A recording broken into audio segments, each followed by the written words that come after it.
Bon allez, maintenant on va passer au 6e du championnat avec 29 points, c'est l'Olympique de Marseille, 8 victoires, 5 nuls et 6 défaites.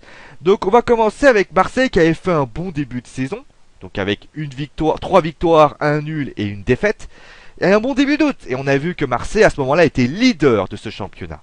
Et malheureusement, eh bien, la Ligue des Champions a un petit peu rendu les choses compliquées. Puisque eh bien, le groupe était difficile. Naples, Dortmund et Arsenal. Et d'ailleurs, Arsenal a offert sa première défaite en Ligue des Champions au Vélodrome à Marseille. Et donc, eh bien, ils ont réussi quand même à se reprendre, puisqu'ils ont réussi à avoir 2 victoires et un nul, et d'ailleurs une belle victoire contre Saint-Etienne. Vous avez pu suivre sur WF Wrestling Football. On pensait que les Marseillais s'étaient repris, avaient retrouvé un petit peu du poil de la bête, et malheureusement, deuxième match de Ligue des Champions, 3-0, et malheureusement, cette défaite va entraîner d'autres, puisqu'ils feront 6 défaites en 7 matchs, toutes compétitions confondues.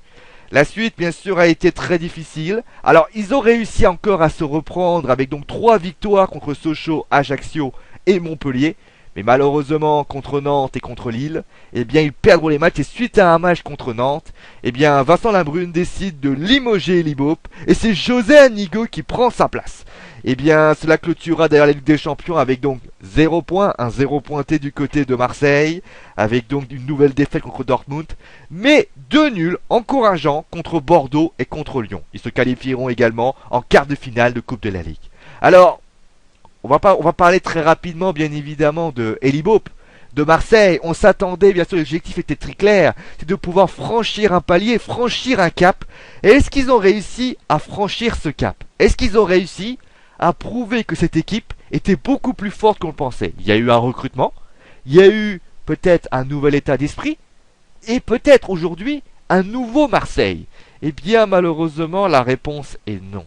Puisque, eh bien, on va quand même parler du problème mental du côté de Marseille. On a vu bien sûr la Ligue des Champions. Alors c'est vrai que le groupe était relevé, mais c'est rare de voir un club français. Je crois qu'ils sont très rares les clubs français à avoir terminé avec 0 points. Même Montpellier l'année dernière avait fait mieux. Alors certes, c'est pas le même groupe, je suis d'accord avec vous. Maintenant, Marseille aurait pu gagner contre Arsenal, aurait pu gagner contre Dortmund, aurait pu gagner contre Naples, voire même faire un match nul. Et finalement, ce n'a pas été le cas. Alors certes, le championnat, mais après, la Ligue des Champions, on va dire ok. Toutefois, on peut pas dire le fait que quand on regarde on va dire le bilan de ces équipes, des équipes qu'ils ont affrontées, Marseille a affronté quand même les ténors du championnat. Et les 3 ténors, bien sûr, c'est les 3 premiers. C'est Marseille, c'est Monaco, c'est Lille, c'est le Paris Saint-Germain. Et c'est Bordeaux aussi, puisque Bordeaux est 4e, et Saint-Etienne. Le bilan, il est très simple. Le bilan, c'est une victoire contre Saint-Etienne, et c'est un nul contre Bordeaux, très encourageant, on en parlera d'ailleurs, et surtout, c'est 3 défaites. 3 défaites contre les top 3 du championnat. Et c'est la même chose l'année dernière. L'année dernière, on avait reproché à Marseille son manque de frilosité et le fait que à chaque fois, ils réussissaient à prendre des points face à des équipes beaucoup plus faibles qu'eux, mais ils n'arrivaient pas à battre des clubs comme Paris, des clubs comme autres, alors que, excusez-moi, Paris n'était pas la grande équipe qui était aujourd'hui cette année. Et surtout, on va parler par exemple du Paris Saint-Germain. Marseille réussit à mener au score. Marseille réussit à Thiago Motta se fait expulser. Marseille a le match en main. Et Marseille perd le match. Monaco, c'est pareil. Monaco, il mène au score. Ils dominent cette rencontre de la tête et des épaules. On voit pas Monaco en première mi-temps. Et ping, défaite. Et c'est pareil contre Lille. Lille, ils sont... Alors je sais qu'Enyama était dans un moment de grâce, mais ils dominaient la rencontre. Et par nouvelle défaite. Il n'y a qu'à Saint-Etienne, on a vu vraiment une défaite simple, enfin une victoire simple, nette et sans bavure. Sinon à Bordeaux, eh bien ils ont produit du jeu. Alors après, c'est que Bordeaux a fait 2-2 puisque Bordeaux avait réussi à un peu jouer beaucoup au réalisme. Mais je pense qu'aujourd'hui, c'est un problème qui est mental. Et je pense que cette équipe en deuxième partie de saison va devoir afficher surtout du caractère et de l'envie par rapport au top 3 du championnat. Parce que s'ils continuent à dire bon bah voilà, on joue avec les petits, on arrive à gagner 1 point, 3 points, et que face à des équipes beaucoup plus fortes, ils n'arrivent pas à gagner, et ben on dira bah cette équipe, et ben c'est une équipe de top 5, top 6, allez c'est une équipe d'Europa League. Et c'est pas ce que Marseille a approuvé parce qu'ils ont un gros groupe, ils ont un bon groupe. Jordan Ayew, bien sûr, qui on peut crier, mais qui peut réussir de très grandes choses, malgré le fait qu'on parle beaucoup de lui à Sochaux. Mais André Ayew est plutôt bien, on a parlé également de Florian Thauvin, de Gignac, de Valbuena, ce sont des bons joueurs. Et donc, surtout il y a un deuxième point qu'il va falloir qu'il fasse, c'est aussi d'arrêter de réagir mais d'agir. Alors certes c'est vrai qu'ils prennent le jeu à leur compte quelquefois, mais face à Lyon et face à Bordeaux et surtout à Lyon, vous avez pu voir le match et je l'ai noté d'ailleurs, comment l'équipe a dû vraiment réagir. Ils sont menés 2-0 et c'est à ce moment-là qu'ils commencent un petit peu à jouer. Et encore, c'est pas sûr parce qu'ils ont quand même fait un match catastrophique. Ils ont toujours été en réaction, les Marseillais. Ils ont jamais été en action. Ils ont jamais mis vraiment son équipe on va dire en action, en disant voilà, on va prendre les choses en main, on va mener 3-0, on va calmer tout le monde. Et sincèrement, ça a été le problème du côté de Marseille.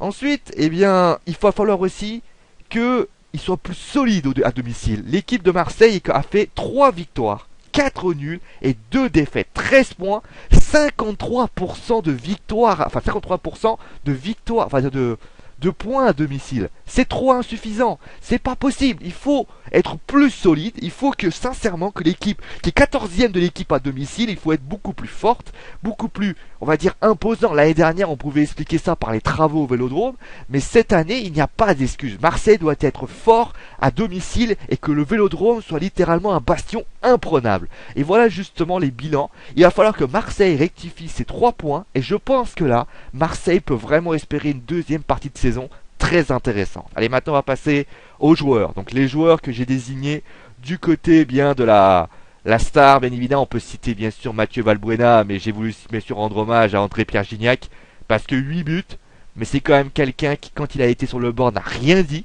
Quand même ça, c'est un leader, vraiment, c'est un homme de leader, c'est un homme qui a du caractère, et sincèrement, voilà un joueur qui vraiment a fermé sa gueule, n'a rien dit du tout.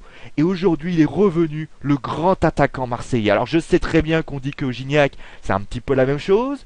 Mais moi j'estime que Gignac, c'est un grand attaquant, c'est un bon attaquant. Et là, alors qu'il allait justement quitter le club, il a prouvé à tout le monde que ça serait vraiment l'attaquant de Ligue 1. C'est celui vraiment que Marseille pouvait compter. Et bien la surprise, bien sûr, c'est Florian Thauvin.